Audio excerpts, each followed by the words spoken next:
بسم الله الرحمن الرحیم. سبق نمبر 25 فصل فی معرفت نصیب کل فریق. اذن حضرت مصنف رحمت الله علیه دا خیال غوړي چې تسخیخ مو بیان کې و قاعدې وي چې په داسې طریقې سره کسانو ته صحیح حصې راسي کسر ورکې ختمیږي. اوس یې څه دا واخیر هر فریق ته هر ټولګي ته کومه حصه میلیږي دا مو څنګه پیژنو چې دې ته سوره میلودنده شی ته بیا په ټولګي کې یوه کس ته سوره میلوده دا به څنګه پیژندو. دې دپاره مصنف رحمت الله علیه درې قاعدې ذکر کړي دي اوس هغه ښایي. واذا اردت کله چې ته وغواړې ان تعرف نصیب کل فریق من التصحیح چې د تصحیح نه د هر فریق د هر ټولي او د هر جماعت له حصه وپېژندې نو دې دپاره طریقه دا چې فضرب ما کان لکل فریق من اصل المسألة فيما ضربته في اصل المسأله. څه د کوم شي کې تو اصل مسالې ته به ضرب ورکولو. اصل مسله مثلا شپې ګونه جوړه ده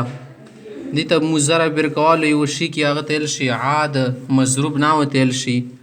نو داسې طریقه وکړه چې د هر فریق ته کومه حصه میلو ده لکه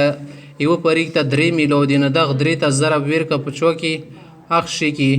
چې کوم ته تو ضرب ورکړو اصل مسالې کې اصل مسالې ته مثلا مو ضرب ورکړو 5 کې نو د فریق ولا حصې ته به بیا 5 کې ضرب ورکوي. فضرب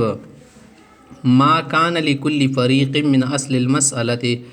اصل مسلې نه څه هر فریق ته کومه حصه میلویږي ما هغه ته به ضرب ورکړي په چا کې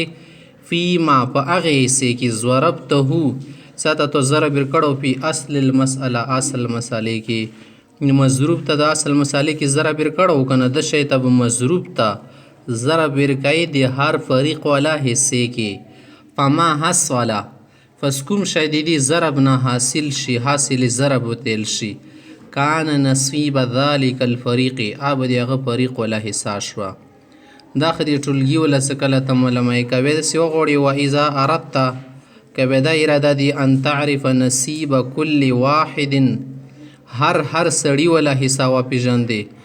هر کس والا فی نفر من احد ذلک الفریق دی هغه ټولګي والا کسانو کې لکه یوه طرف ته درې لوڼې دي اوس درو لوڼو ته ثلثان میلیږي نه هر یوې ته به سوره میلیږي او نه هغه ته خیل غوړي سهار هر یوه ته نو دې طریقه بیا دا څه فقسم ما کان لکل فریق من اصل المسألة اصل مسلې نه فریق ته څه کومه حصه میلو ده هغه په دغو کسانو باندې تقسیم کوي. یوه ټولګي کې مثال 3 کسان دي او میلو ته ثلثان ده دا ثلثانو په دغو جلکۍ باندې تقسیم کړي علی عدد رؤوسهم د هغو سار مطابق سوره کسانو مغورۍ حصې راسي. څه کله دو د تقسیم کو تقسیم نه بعد څه کومه حصه د هر کس له سره وځي هغه ته به مضروب کې بیا ضرب ورکړي. ثم مضرب الخارجه بیا خارج قسمت ته ضرب ورکړه فی المضروب په هغه عدد کې څه دي کې تو ضرب اصل مسالې ته ورکولو ما ته مضروب نیل شي. فالحاصل نصیب کل واحد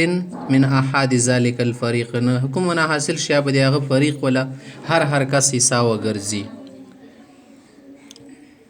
اوس دوی څه دې ځای کې خیوان دا قاعده ذکر کوي و بله شتو د دې دپاره ووجه آخر یوه بله طریقه یوه بله قاعده دې دپاره دا که ته معلومول غواړې هغه دی چې وهو ان تقسم المضروب على ای فریق شئت. مثلا یوې مسلې کې 3-4 فریق رغلي په هغو فریقو کې یوه فریق باندې ته د مضروب تقسیم کا ان تقسم المضروب مضروب تقسیم کا على ای فریق شئت کوم ټولګي باندې غواړې کله چې تقسیم کې هغه نه بعد خارج قسمت تقسیم نه کوم شی راوڅه زیاتل شي خارج قسمت هغه ته بیا ضرب ورکړي د هغه فریق والا حصې کې چې کوم مضروب ده. ثم مضرب الخارجه بیا خارج قسمت ته ضرب ورکړه فی نصیب الفریق د هغه فریق والا حصې کې الذي قسمت علیهم المضروب چې باندې تو مضروب تقسیم کړه.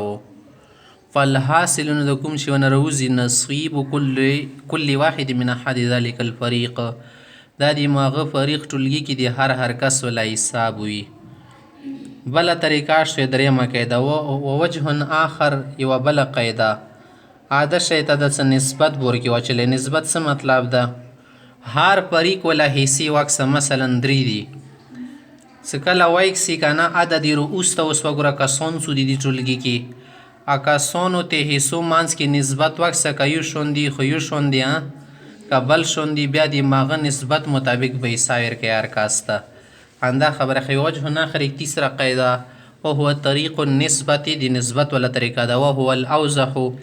دا لاغون شده جواته دا واضحه ده ځکه دې کې تقسیم او ضرب ضرورت ډېر نه وي هذا شی دی وهو ان تنسب سهام كل فريق من اصل المسأله اصل مسلې نه څه هر ټولګي ته څوره حصې میلو دي دی به نسبت وکړي چوته الی عدد رؤوسهم د هغو له سرونو ته مفردا بیله بیله سکله درته نسبت وکړو نسبت خو مو په یله او څلور قسمه باندې کنه نسبت تماثل نسبت تباین وغیره یلی ورشه نو ثم تعطوا یا تعطوی بمثل تلک النسبت مغه نسبت نه به بیا ویر کې مغوره بمثل معنا مغوره سوره نسبت جوړیږي من المضروب دی مضروب نه لكل واحد من احد ذلك الفريق دی هغه ټولګي ولا هر کاس ته کوم ورسیږي بس پوه شه دا د دې بیله بیله باندې